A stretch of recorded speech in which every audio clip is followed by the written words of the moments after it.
안녕하세요.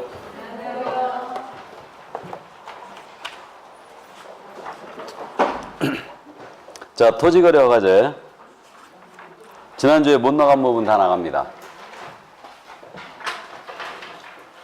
교재 289쪽이죠. 289쪽. 토지거래 허가 신청 절차입니다.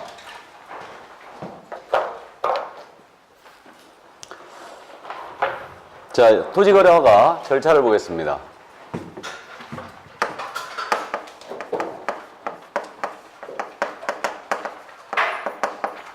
자, 이 허가 절차에 대한 부분인데요. 일단은 이제 토지거래 허가 신청을 할 겁니다. 그럼 이제 신청과 관련해서는 일단은 관할이 어디냐 문제가 있겠죠. 이거는 그 허가구역 소재지 관할 시군 구청장입니다. 그래서 토지 소재지 관할 시장, 군수, 구청장에게 신청을 일단 할 거고요. 그 다음에 이거 공동 신청이에요, 단독 신청이에요? 공동으로 신청합니다. 그래서 공동으로 일단 신청하고, 이때 그 토지거래허가 신청서에다가 첨부할 서면이 있죠.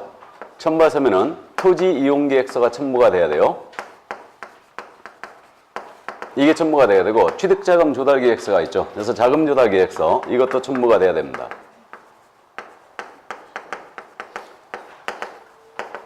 그래서 토지거래 허가 신청은 당사자가 공동으로 토지 소유에 관한 시군 구청장에게 그 토지 이용 계획서하고 취득자금 조달 계획서를 첨부하여 들어가는데, 이때 그 토지거래 허가 신청서에 기재할 내용이 말이에요. 그 290쪽에 박스 처리돼 있죠. 뭐 별로 중요한 내용 같지 않은데, 거기 그저 리을에 이전 또는 설정하고자 하는 권리의 종류가 들어가죠. 그 토지 대상, 토지거래 허가 대상 권리에는 소유권 외에도 지상권이 들어가죠. 그러니까 이제 지상권에 대한 허가냐, 소유권에 대한 허가냐, 그런 부분 권리가 들어가야 될 것 같고요. 계약 예정 금액이 들어가죠. 얼마에 거래할 거냐, 바로 이 얘기라서 계약 예정 금액이 들어가네요. 그래서 그 정도 감 잡아두시고, 자, 그럼 이제 토지거래 허가 신청을 했습니다. 하게 되면 이에 대한 이제 조사를 하겠죠. 그래서 허가 신청을 받은 우리 시군구청장이 일단 조사를 들어가요. 그래서 지체 없이 필요한 조사를 하게 돼 있고요. 그 다음 이제 사진을 촬영해가지고 그 토지에 대한 현황을 촬영해서 보관을 하시랍니다. 그래서 촬영도 하여 이제 보관합니다. 그럼 이제 허가 기준에 대한 부분이 있거든요. 그래서 이제 요러한 기준에 적합하지 않으면 허가를 해줘서는 안 된다. 요런 기준에 해당하지 아니하는 한 허가를 해줘야 된다. 이렇게 돼 있는데, 그래서 지금 허가 기준 그래갖고 291쪽에 지금 표로 정리가 돼 있지 않습니까? 와, 이거 복잡해서 어떻게 기억한대?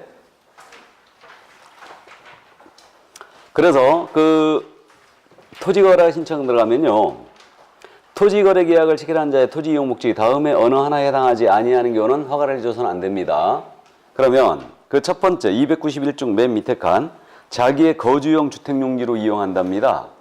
그럼 이때는 허가를 해준다는 얘기예요. 그러면 거주용 주택용지로 이용한다. 그러면 이때는 이용 의무 기간이 몇 년이라고 돼 있어요? 2년. 그래서 거주용 주택용지 있잖아요. 밑줄 긋고 거자에 동그라미 쳐보세요.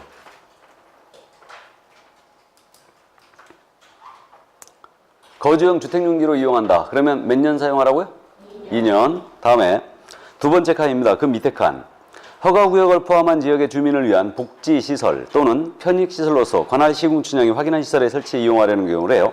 그럼 복지시설, 편익시설 밑줄 쫙 긋고 복자에 동그라미 쳐보시고요. 이건 몇 년 이용하시래요?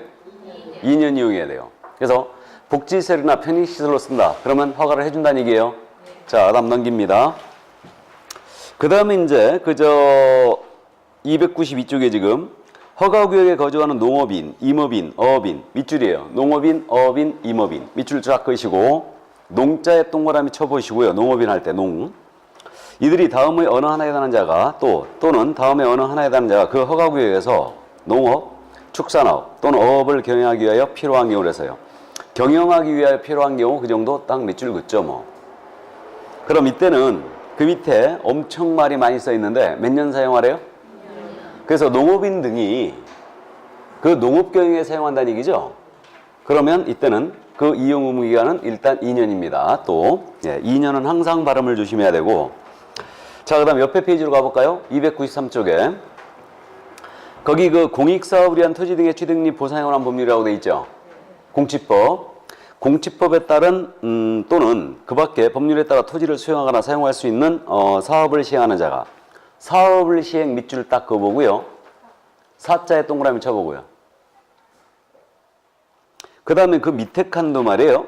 그러면 마지막에 사업을 시행하는 자나 시행하려는 자가 그 사업에 이용하려는 경우 이랬죠 지금? 마찬가지로 그 밑에 칸도 마지막에 사업에 이용하려는 경우 일어났죠 지금? 그래서 그 세 칸이 있지 않습니까? 그 세 칸을 좌측으로 묶어 놓으세요. 그럼 그 세 칸은 공통점이 지금 사업에 사용한다는 얘기죠? 그런 경우는 허가를 해준다는 뜻입니다. 이때는 몇 년 사용하래요? 4년. 다만 4년 내에 분양을 완료해버리면은 이때는 이 완료한 시점에 모두 4년이 지난 것으로 간주한다고 그랬죠? 예, 그래서 만약에 사업을 시행하려고 토지거래 허가를 딱 이거 신청했는데 허가를 해줬거든요. 그러면 취득한 날로부터 4년 내 4년까지는 이용을 해줘야 되는데 만약에 그 전에 분양을 해버렸어요. 2년 지나갔고 그럼 4년이 지난 것으로 간주한다는 얘기죠. 그 옆에 써있는 말이 뭔 말인지 아시죠 이거? 자, 그래서 그 정도 감 잡아두고 다음에 이제 밑에 내려갑니다. 그 밑에 그 일상생활과 통상적인 경제활동이란 두 번째 칸에 있죠. 허가구역에 속한 특별시광시, 특별자치, 시군에 거주하고 있는 자의 일상생활과 통상적인 경제활동이라고 그랬어요. 그거 밑줄 긋고요. 일상생활과 통상적인 경제활동 밑줄 쫙 그놓고 다음에 해당하는 용도에 이용하는 경우 이때 허가를 해주는데 그래가지고 그 칸 맨 마지막 부분에 지금 거기 세 번째 칸인가? 이거는 농지 두 번째 칸이네요. 두 번째 칸 중간에 농지 외의 토지를 공입사업용으로 협의양도하거나 소용된 자가 그 협의양도 또는 소용된 날로부터 3년 내에 허가구역 안에서 협의양도 소용된 토지에 대하여 대체되는 토지를 취득하려는 경우 일어났죠 지금? 그거 대체되는 토지를 취득하는 경우 밑줄 쫙이에요. 그러면요 농지 외의 토지에 대해서 대체 토지를 취득한다. 허가구역 안에 있는 토지로서 맞죠? 이때는 허가를 해준다는 얘기죠. 그럼 요거 몇 년 사용했나고요? 2년이죠 2년. 이거는 2년입니다. 자, 그 다음 이제 넘겨볼까요? 그 다음에 이제 마지막 줄인데 이거 사용수익이 제한되는 토지에 대하여 현상보존의 목적으로 토지를 취득하고자 하는 경우 그랬죠? 그 밑줄 긋고요. 사용수익이 제한되는 토지에 대해서 현상보존을 목적으로 토지를 취득하고자 합니다. 그럼 허가를 해준다는 얘기예요. 그래서 여기선 현자에 동그라미 쳐볼까요? 아까 대자에 동그라미 쳤나요? 대체 취득? 대자에 동그라미 쳐놓고 그 다음에 이건 현자에 동그라미 쳐놓고 그 다음 마지막으로 민간 임대주택에 대한 특별법, 임대사업자 등 관계법률에 따라 임대사업을 할 수 있는 자가 임대사업을 하기 위하여 건축물과 그에 따른 토지를 취득한대요. 그래서 임대사업의 밑줄 쫙 긋고 임자에 동그라미 쳐보고요. 이건 몇 년 사용하래요? 5년이죠. 각각 5년입니다. 그리고요. 토지 이용 목적이 다음에 어느 하나에 해당하지 아니하는 경우 이 경우에는 허가를 안 해줍니다. 그러면 토지 이용 계획에 맞지 않는다든가 생태계 보전과 주민의 건전한 생활환경 보호에 중대한 위해를 끼칠 우려가 있다. 그럼 허가를 해주지 않습니다. 그 다음에 3번은 면적 기준이 이용 목적에 적합하지 않았다. 그러면 이때는 허가를 안 해줘요. 그러니까 결국은 우리가 지금 칸에서 쭉 읽어본 거 있잖아요. 박스 안에 있는 거. 이것은 실수요성이라고 그러는데요. 그래서 실수요 목적이었을 때 이제 허가를 해준다는 얘기고 그 다음에 이제 양괄호 2번에 대해서는 토지 이용 계획이 맞지 않는다든가 생태계 보전과 주민의 생활에 중대한 위해를 끼치기 위해서는 허가를 안 해준다는 얘기고 면적이 맞지 않는다. 그러면 면적 기준에 적합하지 않으면 허가를 안 해준다는 얘기입니다. 이런 사유 외에는 이제 일단 허가를 해주라는 얘기예요. 그럼 여기서 지금 미리 허가 기준과 관련해서 토지 이용 기간을 여기서 미리 짚고 합니다. 그래서 동그라미 친 게 이거 기출문제 봤더니 시험 문제에 낸 적이 있더만요. 이용 의무 기간이 몇 년이냐. 이거. 그러니까 암기하자는 뜻이에요. 그래서 암기 표기에 나가 있는데 그래서 그 동그라미 친 게 현재 어떻게 돼 있냐면 거복농사죠 지금.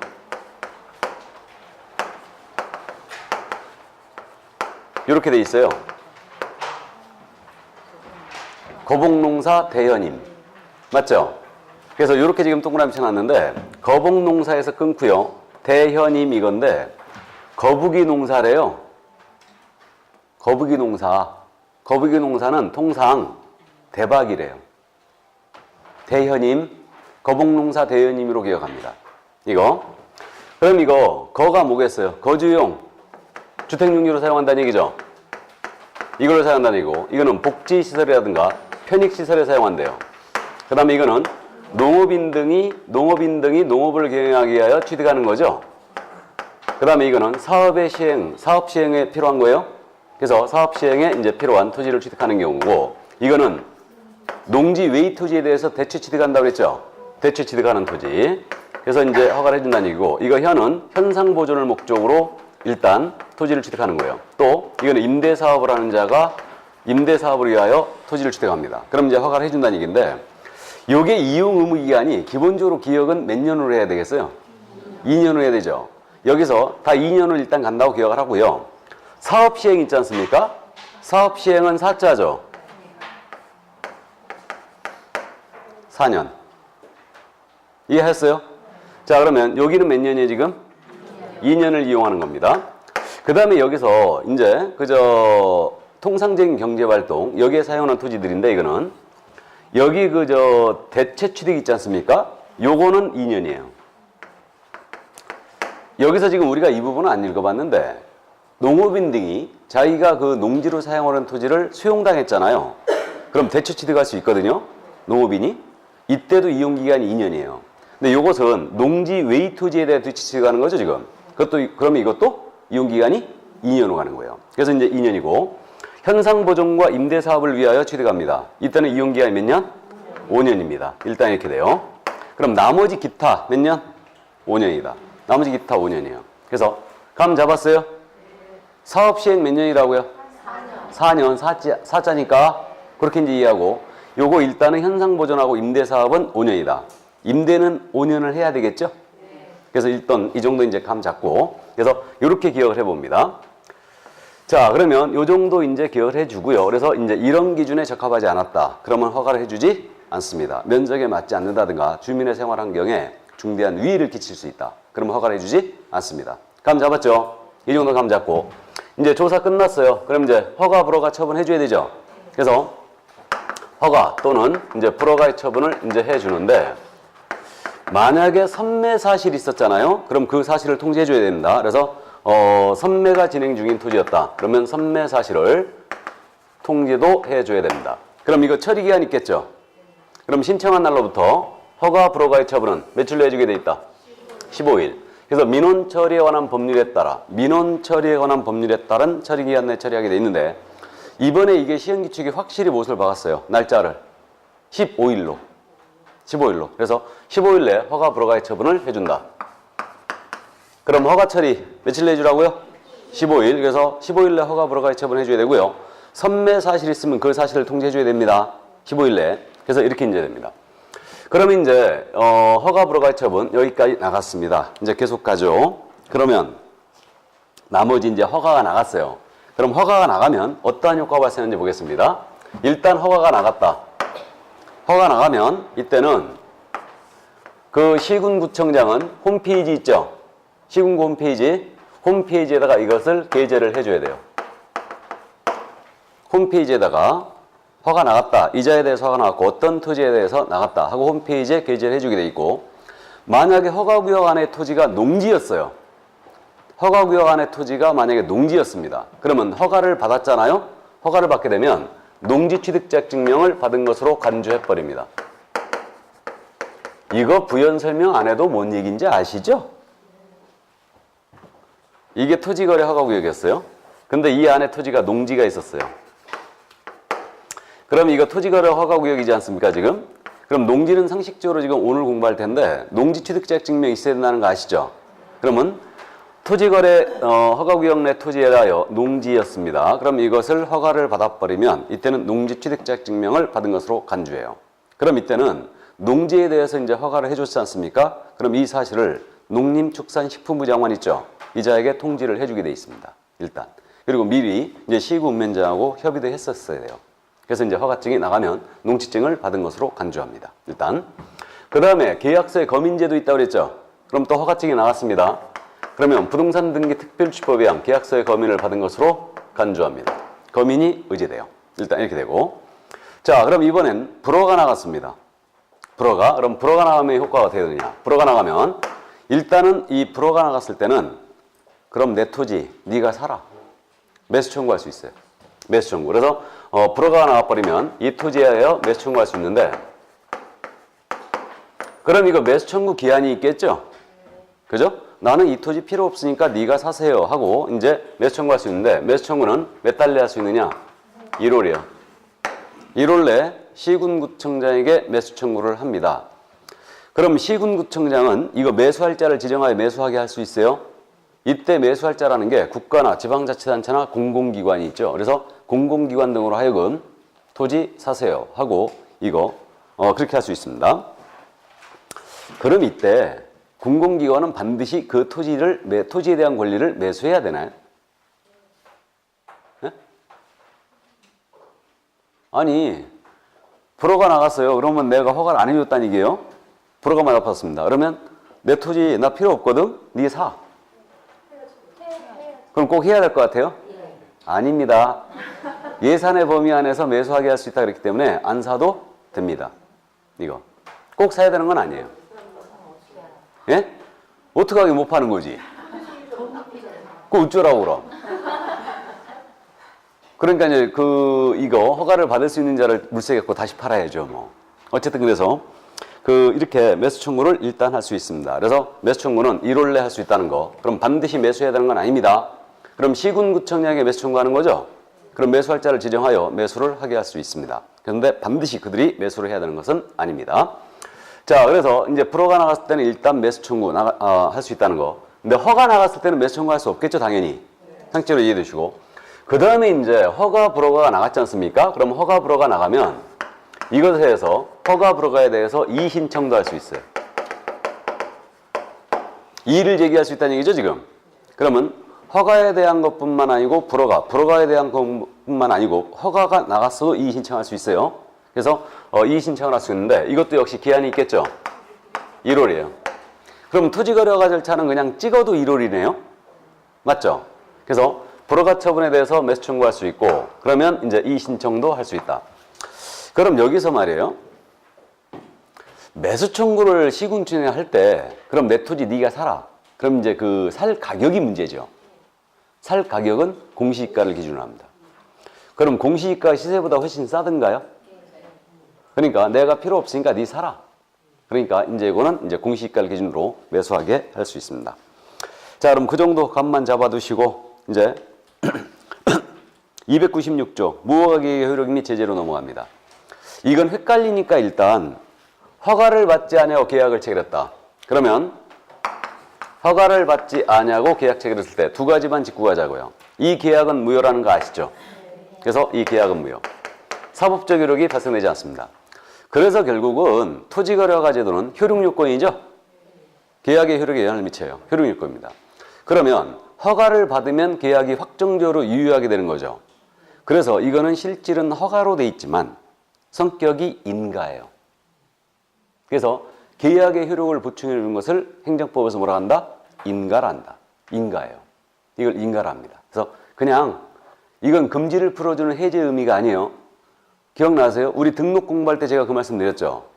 등록이라는 것은 말은 등록이라고 했지만 실질은 행정법에서 이건 허가다. 허가라는 것은 행정법에서 금지를 풀어주는 해제 의미가 있다고 했죠. 그러니까 등록을 함으로써 중개를 할 수 있도록 풀어주는 거예요. 근데 이것은 금지를 풀어주는 게 아니에요. 허가를 받아야지만 계약이 유효해지는 거죠. 그러니까 계약 효력을 보충해주고 있기 때문에 계약의 효력을 보충해주는 것을 행정법에서 뭐라 한다? 인가라고 해요. 어렵죠? 그냥 기억하세요. 이해하려고 하지 말고 우리 등록은 뭐라고요? 허가. 허가예요. 근데 토지허가는 뭐라고요? 인가. 계약 효력을 보충해주는 인가예요. 그 정도 이해하시고. 자, 그럼 계약은 무효고 거기 행정형벌이라고 지금 297쪽에 있죠? 찾았어요? 행정형벌이라고 되어 있는데 허가를 받지 않고 계약을 체결했다. 부정한 방법으로 허가를 받았다. 그럼 이때는 2년 이하의 징역입니다. 2년 이하의 징역 또는 토지가액의 100분의 30 이하에 해당하는 벌금에 처합니다. 그래서 토지가액의 30% 이하에 해당하는 벌금에 처한다. 2년 이하의 징역 또는 토지가액의 30%에 해당하는 벌금에 처한다. 이 정도로 일단 기억하고 자고요. 허가를 안 받아버리면은 계약은 무효. 형사처벌은 2년 이하의 징역입니다. 토지가액의 30% 이하에 해당하는 벌금에 처한다. 여기까지. 이 정도는 이해하고 가자고요. 자, 그러면 이제 여기까지 해두시고, 그럼 이제 298쪽에 토지 이용에 관한 의무가 있죠. 그죠? 그러면 토지 거래가 허가받은 자는 다음의 어느 하당에 해당하는 사유가 있는 경우 외에는 5년의 범위 내에서, 밑줄, 5년의 범위 내에서 그 허가받은 목적대로 토지를 이용하셔야 됩니다. 이거. 그래서 토지 이용에 관한 의무가 있는데, 토지 이용에 관한 의무는 말씀을 드렸어요, 지금. 이미 거주용 주거용지로 이거 만약에 취득한다. 몇 년 이용한다고요? 2년. 그래서 이제 그 정도 이해해 두시고. 그래서 뭐 해외 이주를 간다든가 군대를 가신다. 이런 경우 외에는 허가받은 목적대로 사용을 해줘야 됩니다. 그래서 사용해줘야 되고. 그러면 이제 조사로 넘어가는데, 그러면 허가받은 목적대로 이용하고 있는가? 시군구청장은 이거 조사해야 됩니다. 이거 매년 1회 이상 허가받은 목적대로 사용하고 있는가? 조사해야 돼요. 매년 1회 밑줄 그어놓고요. 그럼 여기서 이제 허가받은 목적대로 이용하지 않았다. 이때 제재를 우리는 또 기억해야 돼요. 허가받은 목적대로 이용치 않았다. 그러면 이제 제재를 기억하는데, 일단 허가받은 목적대로 이용치 않으면요, 시군구청장은 이거 이행명령이 나갑니다. 허가받은 목적대로 이용하세요 하고 이행명령 나가는데, 이행명령은 지금 몇 월 내 기간을 정해준대요? 3월. 그래서 3월 내 기간을 정해줍니다. 3월 내 기간을 정하여 이행명령이 나가요. 3월 찾았죠? 밑줄 그어놓으시고. 자, 그럼에도 불구하고 이행하지 않았다. 그러면 이때는 이행강제금이 나갑니다. 그럼 이행강제금이 떨어지는데, 이행강제금은 일단은 미리 이행강제금 때리겠다 하고 예고를 해줘야 되고요. 이걸 계고라고 그래, 계고. 계고를 해줘야 되고. 그 다음 이제 서면으로 반드시 이제 하게 돼 있는데, 이행강제금은 얼마를 부과하느냐?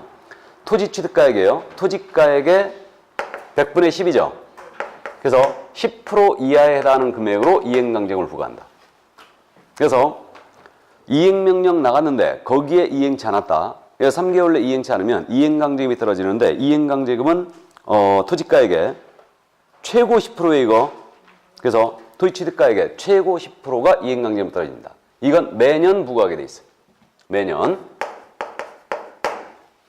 여기서 말이에요. 지금 300페이지에 이행강제금의 부과 기준이 있죠.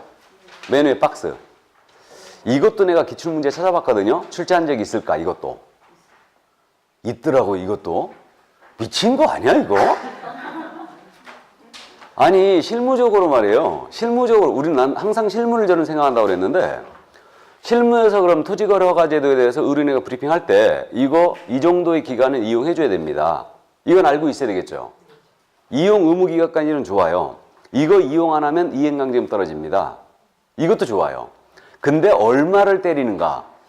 이 기준 물어보는 게 이게 적당하냐고요, 글쎄. 하기사 뭐, 우리 자격정지 기준기한 6개월이냐 3개월이냐 이것도 내고 있는데 뭐. 못 낼 거 없죠? 그래서 이제 한번 보자 이거예요, 그러면. 그럼 이행강제금 부과 기준은 어떻게 돼 있냐? 대통령령에 딱 정해져 있는데, 만약에 그 첫 번째 1번입니다. 토지계획 허가를 받아 토지를 취득한 자가 당초의 목적대로 이용하지 않냐고 토지를 방치를 했답니다. 방치에 동그라미 딱 치고, 방치한 경우는 토지 취득가액의 100분의 10에 상당하는 금액을 부과한다고 했죠? 그러면 방치하면 몇 프로라고? 10%. 토지 취득가액의 10%가 이행강제로 망땅 때리는 거죠, 지금. 만땅. 다음에 2번은 토지거래계약 허가를 받아 취득한 자가 직접 이용하지고 임대를 했답니다. 그럼 임대에 동그라미 치시고, 임대하게 되면은 토지 취득가액의 몇 프로 때린대요? 7%. 100분의 7에 해당하는 이행강제금 부과예요. 이렇게 되고요. 그 다음 3번은 토지거래계약 허가를 받아 토지를 취득한 자가 시군구청장의 승인을 얻지 않냐고 당초 이용 목적을 변경에 동그라미 치시고, 이용하는 경우는 토지 취득가액의 100분의 5에 상당하는 금액을 부과합니다. 그러면 지금 변경 사용했다. 변경 이용했다는 얘기죠. 이러면 몇 프로 때린다고요? 5%를 때더라. 그 밖에 4번입니다. 제1 내지 제3 외의 경우는 토지 취득가액의 100분의 7에 상당하는 금액이죠. 그럼 기타 그 외의 경우는 몇 프로다? 7%예요. 자, 그래서 요거 뭐 쉽게 기억을 하실 것 같은데, 그래서 요것도 암기표에 지금 어떻게 돼 있냐면 방치 10, 임대 7, 변경 이거 5, 그 다음에 기타 7로 돼 있죠. 이게 원래 그 문장이거든요. 방이 10개가 있어요. 10개.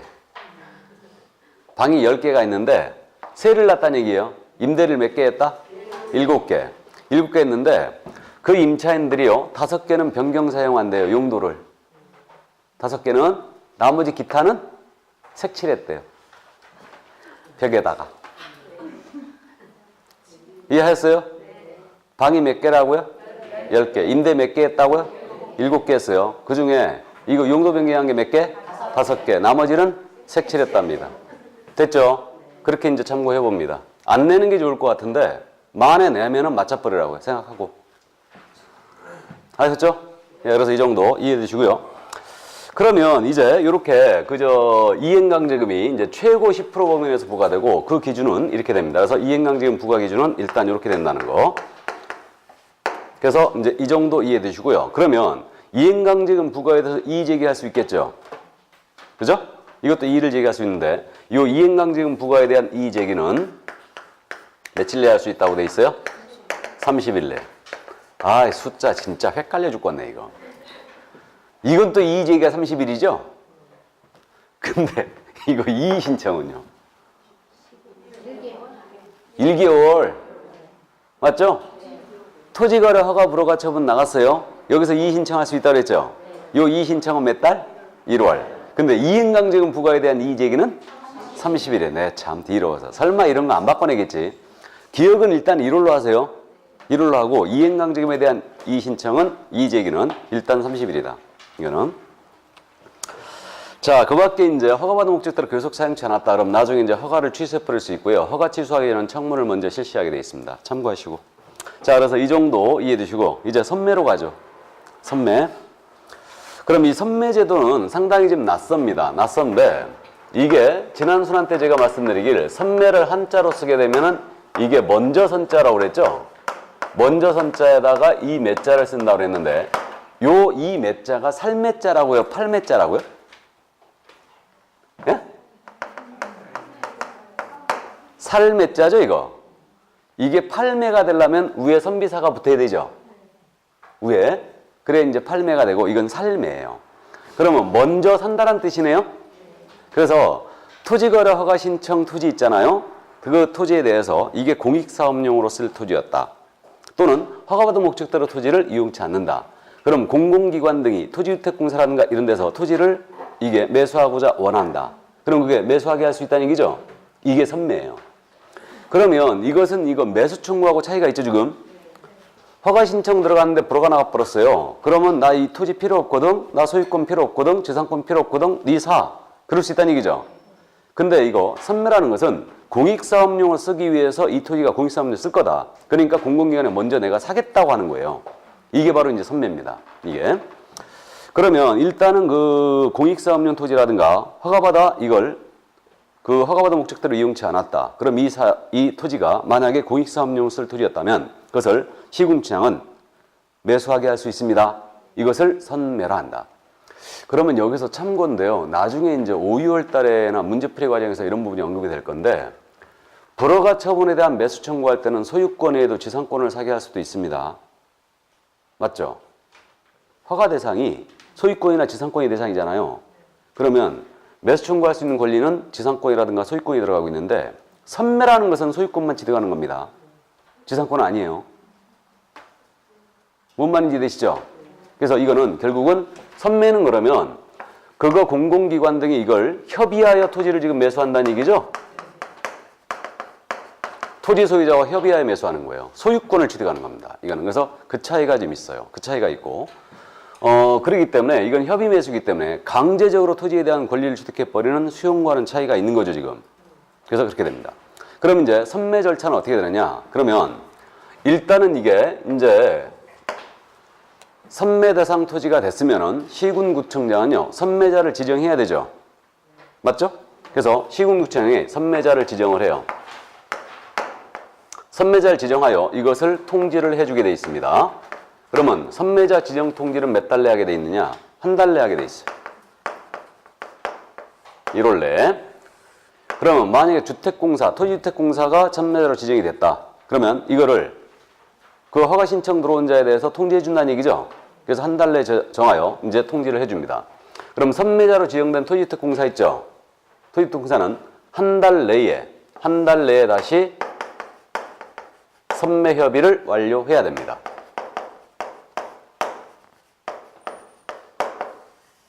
자, 그럼 숫자 이것도 1월 1월이네요. 그러면 이게 선매 대상 토지가 된다면 허가 신청 들어왔거든요. 그럼 한 달 내에 선매자를 지정하 통지하라는 얘기죠. 한 달 내에 지정하 통지해주고, 그럼 지정 통지를 받은 자는, 선매자로 지정된 자는 한 달 내에 다시 선매를 완료하라고 그랬죠. 그럼 이 자가 선매자로 지정이 됐어요. 지정이 딱 되면 지정 통지를 받은 날부터 이 선매자로 지정된 자는 15일입니다. 15일 내에 선매 협의를 들어가셔야 됩니다. 일단 토지 소유자와. 그래서 협의를 이제 서면으로 일단은 이제 선매 조건을 기재한 서면을 이거 토지 소유자가 줌으로써 일단 통지를 함으로써 선매 협의를 해줘야 됩니다. 이게. 그러면 선매자로 지정된 자는 15일 내에 선매 협의 들어가고, 그 다음에 완료는 지금 몇 달 내에 하라고요? 한 달 내에 해야 된다. 이게 한 달 내에 해야 되고, 그러면 이때 선매 가격이 문제죠. 선매 가격은 이건 또 어떻게 돼 있느냐? 감정가를 기준으로 한다고 되어 있죠. 선매 가격은 내 토지 네가 사라 할 때는 기준 가격이 뭐가 된다고? 공시지가. 근데 이거 토지특공사가 필요에 의해서 지금 취득하는 거죠. 그러니까 이거는 뭘 기준으로 한다고요? 감정가. 감정가가 공시가보다는 좀 세겠네요. 실거래가를 반영할 테니까. 그러면 선매 가격은 감정가를 기준으로 한다. 어떤 분이 그러시더라고요. 요거는 그렇게 기억하라고. 뭐 선빵은 감정을 상하게 한다? 선빵이 뭔지 알죠? 먼저 쳤다는 얘기죠. 그러면 선매 가격은 뭘 기준으로 한다고요? 감정가. 그래서 선빵은 감정을 상하게 한다. 네, 좋습니다. 어쨌든 그래서 선매 가격은 감정가를 기준으로 한다. 그래서 일단은 1월로 이제 일단 감을 잡아두시고, 그 다음에 이제 그 선매자 지정을 1월 내 하여 통지를 해주게 돼 있고, 지정을 받은 자는 1월 내 선매 협의를 완료한 다음에 선매 협의 주소를 이제 시군청에 제출하게 돼 있는데, 이때 그 선매자로 지정을 받은 자는 15일 내에 서면으로다가 선매 협의를 들어가셔야 됩니다. 이게 이 정도만 감 잡다고요. 이 제도가 말이 안 되는 제도죠. 내가 봤을 때 말이 안 되는 제도예요. 이런 건 삭제해버리는 게 좋아. 일단 삭제해버리는 게 좋습니다. 어쨌든 말이 안 되는데, 그리고 선매를 몇 번 출제했을까 딱 봤더니 아주 예전에 한 번밖에 출제 안 했더라고요. 이거는 이해만 해두세요. 이 정도, 이런 제도가 있다. 이해만 해두시고요. 그 다음 이제 포상금제가 나오고 있죠. 302쪽에 이 포상금제가 지금 우리 공인중개사법에도 포상금이 있죠. 그러면 이거는 이제 말씀드렸듯이 누구를 꼰질러야지 상금을 준다는 얘기죠. 그러면 누구를 꼰질러야 될까? 일단 신고 고발 대상이 누구냐? 이 문제죠. 이 문제. 그래서 요거를 이제 이해하고 있어야 되는데, 그래서 302쪽에 그 박스 처리돼 있지 않습니까?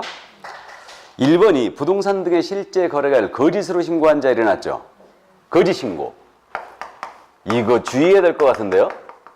거짓 신고 밑줄. 왜 주의해야 되느냐? 자, 우리 부동산 거래 신고 위반의 내용을 잠깐 따져볼까요? 신고를 안 했어요. 안 한 자도 있고, 대금 지급 증명자료 제출 요구에 불응한 자도 있고, 대금 외 자료 제출 요구에 불응한 자도 있고, 거짓 신고할 것을 요구했거나 조장했거나 방조한 자도 있고, 맞죠? 근데 유일하게 포상금 주는 게 뭐예요 지금? 거짓 신고한 자. 뭔 말인지 되세요? 주의해야 될 것 같은데요. 거짓 신고한만 주는 거예요. 부동산 거래 신고 위반은 거짓 신고. 그러니까 요구 조장 방조한 자 신고했어요. 포상금 줘야 안 줘요? 안 줍니다. 신고 아예 안 해버린 자 신고했어요. 이거 포상금 줘야 안 줘요? 안 주는 겁니다. 그래서 어쨌든 거짓 신고 기억을 꼭 해주시고요. 허위 신고한 자만 포상금을 지급한다. 이하 신고해야죠. 자, 그 다음에 이제 토지거래 허가를 받지 아니한 자, 허가 위반자가 있죠? 맞죠? 변경 허가를 받지 않았다. 그 다음에 부정한 방법으로 허가를 받은 자, 허가 위반자에 대해서 신고하면 포상금 줍니다. 또 세 번째가 뭐냐? 허가받은 목적대로 토지를 이용해야 된다고 했죠? 그러면 허가받은 목적대로 이용치 아니한 자, 이용 위반이네 이거는. 그래서 이렇게 기억합니다. 거짓 신고한 자, 허가 위반한 자, 그 다음에 이용 의무를 위반한 자. 이들에 대하여 발각되기 전까지 신고발해야 되겠죠? 발각되기 전까지 당연히 신고발하는데 수사기관이나 이건 똑같아요. 우리랑 수사기관이나 그 허가권자 있죠? 시군구청장이죠. 그래서 이들에게 이제 신고발하시면 이제 포상금을 지급을 하네요. 일단. 그래서 이제 이 세 사람 정확하게 또 기억을 해 주시고요. 이거. 그럼 포상금 지급은 누가 할 것 같아요? 당연히 시군구청장이 하겠죠? 그래서 시군구청장이 그 예산의 범위 안에서 이제 지급을 한답니다. 그래서 시군구 재원으로 이건 조달하게 돼 있어요. 그래서 시군구 이자가 이제 지급을 하게 돼 있죠. 일단 이렇게 돼 있고요. 나머지 절차적인 부분 있잖아요. 이게 지금 입법 예고 돼 있어요. 아직 확정이 안 됐거든요. 확정이 안 돼 있는데 일단은 그 입법 예고된 게 지금 어떻게 돼 있냐면요. 일단은 뭐 허가 위반에 대해서는 형사처벌이 있으니까 공소제기나 기소유예가 있으면 이제 포상금이 지급돼요. 그 다음에 이용의무 위반에 대한 자는 이제 신고발하면 어떨 때 포상금을 지급하게 돼 있냐면 이행명령이 나갔다. 그러니까 허가받은 목적대로 이용치 아니한 자를 신고발했어요. 그럼 포상금 지급한다는 얘기죠. 그럼 포상금 지급 조건이 이행명령 떨어진다고 그랬죠, 이거? 이용 안 하면. 그럼 이행명령이 떨어지면 이제 포상금 지급해요. 그러면 실거래가, 거짓 신고한 자를 이거 신고발했습니다. 포상금을 어떨 때 주느냐? 이자에 대해서 과태료 부과가 나갔을 때. 그러면 조건이 다 틀리죠, 지금. 발각 전까지 신고발 해줘야 되고, 지급 조건이 거짓 신고한 자에 대해서는 과태료가 부과되었을 때. 그 다음에 허가 위반자에 대해서는 이거 검사가 공소제기했거나 기소유예 처분했을 때.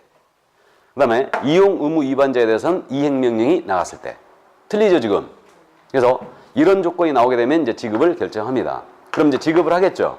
지급을 하는데 이때 지급기한이 차이가 있네, 지금. 지급기한이. 우리 공인중개사법에서는 포상금 지급 결정한 날로부터 몇 달 내주라고 그랬어요. 공인중개사법에서. 3개월은 너무 길잖아요. 빨리 줘야 되는 거라고 그랬죠. 빨리 줘야 되는 거. 1월. 우리 자격증교부가 1월이고 포상금 지급도 1월이었죠. 그러니까 우리 공사법에서는 1월이었는데 여기는 몇 달로 돼 있어요, 지금? 2월로 돼 있어요. 2월로.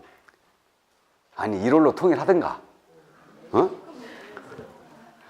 그래서 짜증나 죽겠죠? 나도 짜증나거든요, 이거. 그래서 이거 2월 내지가 없는데 2월입니다, 이거는. 그러니까 차이가 있는 것들은 주의해야 돼요. 차이가 있는 것들은 이제 우리가 집중적으로 나중에 이거 차이점들을 정리해 줄 건데 물론 포상금 낼 가능성은 제가 보기에는 희박합니다, 이거. 다른 거 내기가 바빠 죽겠네, 지금 이거 언제 내고 앉았어. 이거 문제 비중 하나밖에 안 되는데. 그래서 어쨌든 2월이라는 거 기억을 해 두시고요. 그럼 지급 금액이 얼마냐? 지급 금액이 일단 우리는 지금 공사법에서는 다 50만 원이었잖아요. 그죠? 50만 원이었는데 이게 또 틀려요? 틀립니다. 여기 허가 위반자하고 이용 의무 위반자 있죠? 얘는 건당 50만 원이에요. 건당 50만 원입니다. 이렇게 돼 있는데 여기 거짓 신고한 자 있죠? 야는 없죠, 지금? 교재 없어, 이 내용이. 맞죠? 교재 거짓 신고한 자 얼마 줄 거냐? 없어요. 거짓 신고한 자에 대해서는 과태료 부과 금액의 20%. 그래서 과태료 부과 금액의 일단은 20%를 부과하는데 최대한은 1,000만 원을 못 넘겨요. 최대가 1,000만 원이에요. 포상금이. 그래서 현재 요게 지금 현재 입법 예고가 어떻게 돼 있냐면 만약에 과태료 부과 금액이 5천만 원을 초과했다. 5천만 원 초과하면 이때는 얼마겠어요? 포상금? 1,000만 원. 맞죠? 5천만 원 이하가 됐잖아요. 5천만 원 이하가 되면은 그 과태료 부과한 금액의 20%가 나갑니다. 근데 과태료 우리가 부과 기준 금액 포기하고 그냥 싹 넘어왔지만은 아니 부동산 거래 신고 위반 과태료 5천만 원씩 맞으려면요. 보통 큰 부동산이 아니죠, 이거. 맞잖아요? 보통 큰 부동산이 아니고 5천만 원 정도 맞으려면 이게. 그러니까 어쨌든 5천만 원을 넘어서게 되면 최대가 1,000만 원입니다. 거짓 신고한 자. 그럼 나머지 5천만 원 이하가 되면 20%. 현재 예고된 게 이렇게 돼 있어요. 예고된 게 이렇게 돼 있습니다. 그래서 그 정도 이제 이해해 두시고, 여기서 이제 단 조건이 있습니다. 그럼 예를 들어서 당사자 중 1인이 매매한 당사자 중 1인이 신고 고발해 버렸어. 계약 포상금 줄 것 같아, 안 줄 것 같아? 안 주는 게 맞죠? 안 주는 게 맞죠. 당사자는 안 줍니다. 당사자는 안 줘야지. 제3자가 해야 되죠?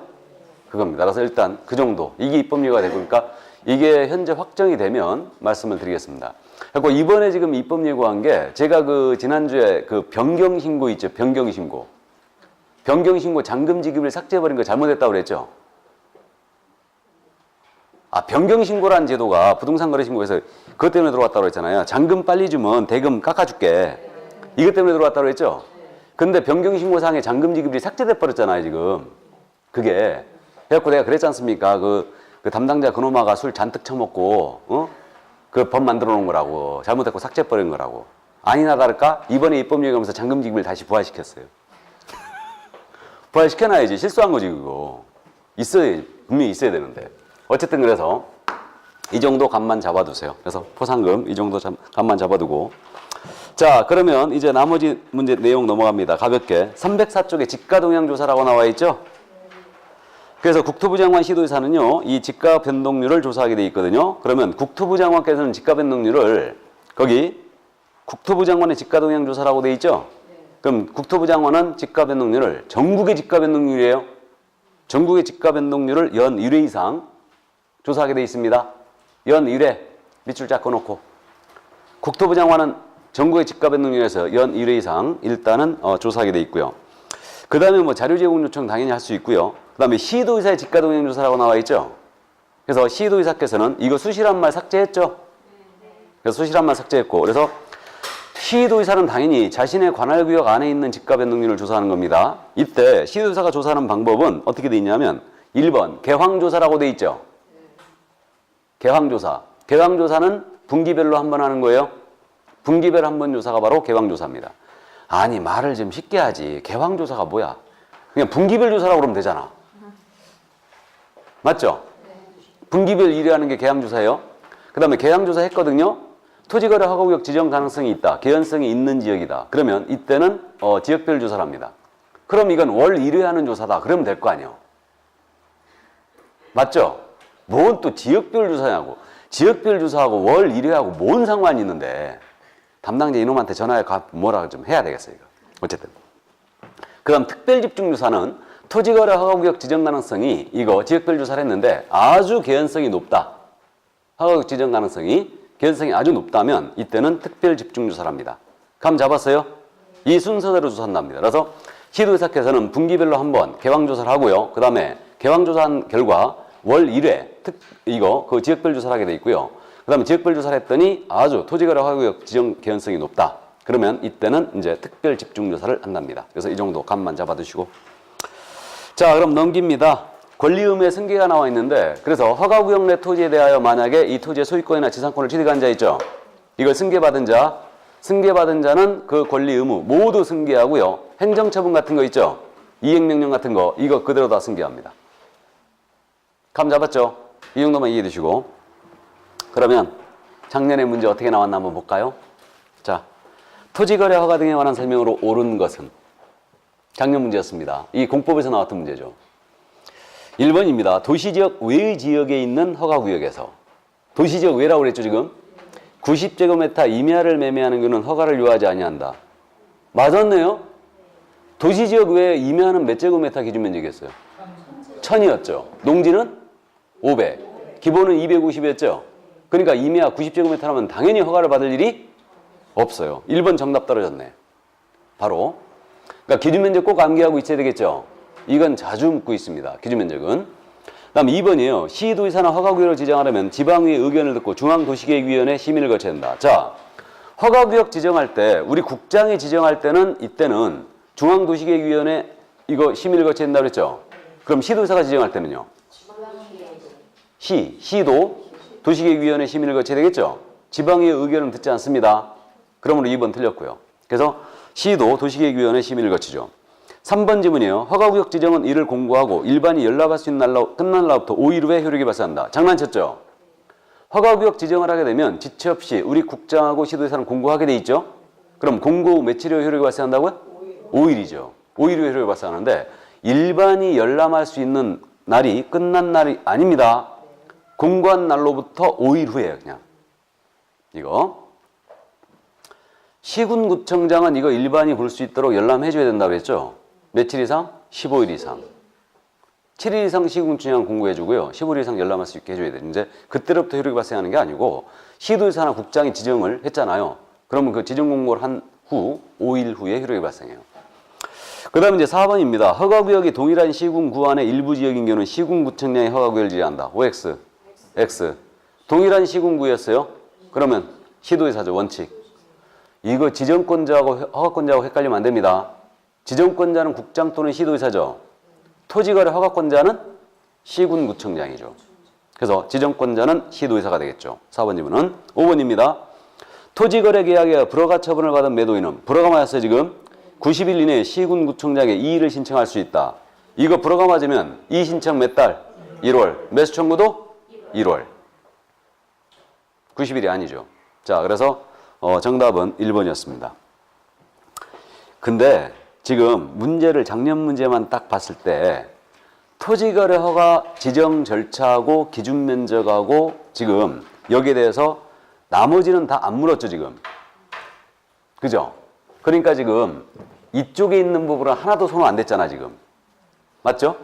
이쪽에 있는 부분들을 하나도 안 댔습니다. 그러니까 이제 일단은 뭐 기출문제들을 주로 봤을 때 공법 쪽에서 이쪽은 주로 다루질 않았더라고요.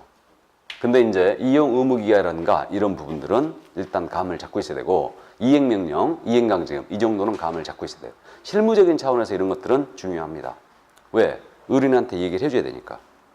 허가받은 측대로 이용치 않으면 이거 이런 제재가 있습니다. 알려줘야 되거든요. 그러니까 알고는 있어야 되기 때문에 일단은 이해만 해두시고요. 자, 그럼 이 정도 이해하시고 이제 토지거래와 관련 판례가 지금 정리되어 있죠. 이것은 2차만 하시는 분들을 위해서 지금 현재 정리해 놓은 거예요. 그래서 1, 2차를 같이 하시는 분은 민법 시간을 공부하니까 아무 문제가 없을 거예요. 근데 2차만 하시는 분들은 꼭 읽어주시기 바랍니다. 그래서 이제 토지거래 허가 유동적 무효 판례가 우리 쪽에서 자주 나왔다기보다는 15회 때 나왔었고 22회 때 출제가 됐었죠. 그래가지고 교재 한 장을 넘기면 22회 때 문제가 실려 있죠. 잠깐 한번 민법 복습 한번 해볼까요? 개업공사가 토지거래 허가공의 허가 대상 토지 매매를 중개하면서 당사자에게 설명한 내용으로 틀린 것은 다툼이 있으면 판례해야 한다. 1번입니다. 이 매매계약은 관할관청의 허가를 받기 전에는 효력이 발생하지 않는다. 맞죠? 2번 지문. 관할관청의 허가가 있기 전에는 매수인은 계약 내용에 따른 어떠한 대금의 지급, 어떠한 청구도 할 수 없죠. 그러니까 대금 지급 의무가 없어요. 이거. 자, 3번입니다. 허가 신청에 이르기 전에 매매계약을 일방적으로 처리하는 경우 상대방에게 일정한 손해액을 배상하기로 하는 약정은 효력이 없다. OX. 이거 민법 시간에 공부했죠? 이게 허가를 받기 전에는 허가 계약 내용, 그 계약 내용에 따른 어떠한 청구도 할 수 없습니다. 근데 허가 신청 절차에 협력할 것을 청구할 수는 있죠. 이때 허가 신청 절차에 협력하지 않는다든가 또는 일방적으로 계약을 처리해야 된다. 이러한 경우는 일정 손해를 배상하기로 하게 되면 그 약정을 하게 되면 그 약정은 효력이 있다라는 게 우리 판례죠. 자, 그래서 3번 정답이었고요. 4번입니다. 매도인이 허가 신청 절차에 협력하지 않으면 매수인은 매도인에게 협력금의 이행을 서로 수고할 수 있다. 알아보시겠어요? 맞죠? 계약 내용에 따른 어떠한 청구도 할 수 없어요. 근데 허가 신청 절차에 협력해라. 이건 청구할 수 있죠? 뭔 말인지 구분되셔요? 예, 예를 들어서 4번 좀 맞고 5번입니다. 이 매매계약은 당사 쌍방이 허가 신청을 하지 않으니까 의사표시를 명백히 했다. 그럼 확정적으로 무효가 돼버리죠, 이거? 예를 들어서 정답은 3번이었습니다. 이게 어디 민법 문제지 이게 실무 문제냐고요. 그러니까 이제 우리 쪽에서는 토지거래허가 제도에 대해서 일단은 15회 때까지는 아주 잘 냈었어요. 근데 이제 15회까지 잘 냈던 부분도 사실은 유동적 무효 판례를 자주 물었었고 이 절차에 대한 부분은 우리 쪽에서 잘 안 물었었습니다. 이게.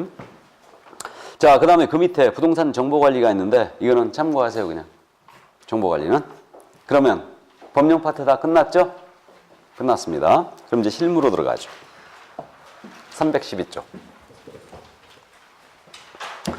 자, 그럼 이제 우리는 실무로 지금 들어왔거든요. 그럼 지금까지 우리가 한 내용이 지금 법령 파트였습니다. 그러니까 법령의 내용을 우리가 했는데 지금 우리 과목은 법령과 실무로 지금 현재 구성이 되어 있거든요. 그럼 이 법령은 출제 비중이 몇 프로라고요? 70%. 실무 비중은 30%. 그래서 7대 3의 비중으로 일단 출제를 하고 있는데 이 30%는 문제수로 환산하게 되면 12문제 아닙니까? 12문제인데 최근 시험에서는 몇 문제 정도를 출제하고 있다고요? 10개 정도. 10문제 정도를 최근에 지금 계속 출제하고 있습니다. 그럼 10문제인데 외국인 토지법이 원래 실무에 있었거든요. 근데 외국인 토지법 내용이 우리가 지금 지난주에 해버렸죠. 그러니까 지금 현재 실무가 결국은 9개 정도로 지금 줄어들지 않을까 이런 생각을 가볍게 해보고 있습니다. 그럼 이제 실무가 진행되는 과정이에요. 가볍게 듣습니다. 실무가 진행되는 과정인데 이 토지를 갑이 소유하고 계세요. 이것을 을과 거래하신답니다. 이 거래를 A가 소개해요. 내 토지 팔아주세요. 알았어요. 중개계약이 체결됐죠? 그럼 실무는 중개계약서부터 출발합니다. 그럼 A는 이 토지 어떻게 중개할까 하고 계획을 세우는데 이 계획이 실무의 두 번째 단계. 그 다음에 이 토지 알아야지 팔 수 있겠죠? 그러니까 조사 확인을 들어가요. 이게 실무의 세 번째 단계. 그리고 나름대로 물건을 이제 평가를 해봅니다. 이거. 그리고 이제 을을 상대로 판매 활동을 펼치는데 이게 실무의 네 번째 단계로서 중개 활동이라고 그래요. 그 다음에 갑을 사이에 토지에 대한 매매 계약이 성사되죠? 이것을 계약 체결이라고 그러죠. 거래 계약이라고 해요. 그럼 계약이 체결이 됩니다. 그럼 계약이 체결로서 중개는 완성이 되는 거예요. 완성이 되는 건데 우린 실무적으로 계약의 이행에 모두 관여를 하고 있죠. 중도금, 잔금, 등기서류 교부에 모두 관여하고 있습니다. 이게 실무가 진행되는 일반적 과정이에요. 실무의 범위가 어디까지냐를 따지는데 실무의 범위는 중개계약서부터 거래계약 체결까지랍니다. 왜 그러냐면 거래계약 체결이 되면 중개 완성된 거라고 그랬죠? 그럼 이거 시간적 범위로 봤을 때 계약의 이행에는 실무에 들어가지 않네요? 이게. 그 다음에 요 사이에 벌어지는 개업공사의 활동 중에서 요 계약 체결을 목적으로 한 활동만 실무로 잡으면 돼요. 중개의 목적이 어차피 계약 체결이니까. 그래서 계약 체결과 무관한 활동들, 개업공사가 보증을 설정한다든가 소속공사나 중개보존을 고용한다든가 공인인증사 협회에 가입을 한다든가 또 인장을 등록한다든가 이러한 행위들은 계약 체결과는 전혀 무관하죠. 지금 중개업을 영위하게 한 전제활동이에요. 그러니까 이건 실무에 들어가지 않는다고 합니다. 그럼 실무의 범위는 중개계약, 계획, 조사 확인, 그 다음에 중개활동, 계약서의 작성, 설명서의 작성이 되는 거죠. 이게 바로 이제 실무의 범위예요. 근데 실질적으로 우리 실무에서는 계약의 이행에 모두 관여를 하고 있죠. 그러다 보니까 이 부분을 포기할 수 없기 때문에 여기에 관련된 법들은 쭉 모아서 별도로 마지막에 실무 공부합니다. 그래서 여기에 관련된 법들이 부동산 등기 특별주법, 등기해야 되죠? 그러니까 부동산 등기 특별주법, 이게 계약서의 검인제도예요. 이 법이. 그 다음에 이거 등기할 때 타인 명의로 하면 안 되죠. 부동산 실명법이 있고. 그 다음에 우리가 실무적으로 주택상가 임대차를 엄청 많이 중개하잖아요. 그럼 주택상가 임대차 보호법. 그 다음에 우리가 경매도 할 수 있지 않습니까? 그러니까 경매 내용을 알고 있어야 되고 경매 대리업을 하고자 할 때는 매수신청 대리인 등록을 법원에 해야 된다고 그랬죠? 그래서 매수신청 대리인 등록이 있죠. 이 내용을 우리는 하나로 쫙 모아가지고 개별 법들인데 이걸 쫙 모아서 별도로 공부합니다. 그래서 우리 교재 편제가 지금 설명드리고 있는 부분이 중개실무 총설. 그 다음에 이제 중개계약이 제2장으로 돼 있고 계획은 없어요. 조사 확인이 제3장으로 돼 있고 중개활동 4장, 계약의 체결 5장 이렇게 돼 있고요. 6장 그래갖고 개별적 중개실무 그래갖고 이게 쫙 모아져 있어요. 출제 비중은 어떻게 되느냐? 출제 비중은 일단은 최근 외국인 토지법을 여기다 끼워놓고 봤을 때 조사 확인에서 약 5개, 개별 실무 있죠? 여기서 약 5개, 그래갖고 10개예요. 그럼 중개계약, 중개활동 계약서의 작성 이것은 전혀 안 내고 있다는 얘기죠 지금. 이렇게 돼요. 그러니까 조사 확인 파트 3장하고 제6장 이 부분이 출제 파트고 여기에 이제 조사 확인에서 외국인 토지법이 빠졌기 때문에 4개 정도, 여기서 약 5개 정도예요. 그러면 출제하는 곳이 정해져 있다는 얘기입니다. 실무는. 그래서 이제 출제하는 곳만 위주로 해서 제가 철저히 여러분한테 이제 각인을 시켜놓을 거고 그 외의 것에서 나온다. 이것은 다른 과목에서 이제 출제될 가능성이 있기 때문에 민법이라든가 이런 과목에서 도움을 받으시기 바랍니다. 그래서 요 개별 실무 쪽에서는 주임법, 상임법, 경매, 대리인은 무조건 내요. 네 개는 무조건 내고요. 여기서도 내는 곳이 정해져 있는데 이건 이제 오늘 여기까지 나갈 거니까 일단은 그때 같이 보기로 합니다. 그래서 이게 실무의 전체적인 내용이에요. 그럼 실무 총설 다 봤죠? 그럼 이제 중기기하로 들어가야 되는데 깔끔하게 쉬었다 할까요, 그냥? 예, 깔끔하게 쉬었다 하죠.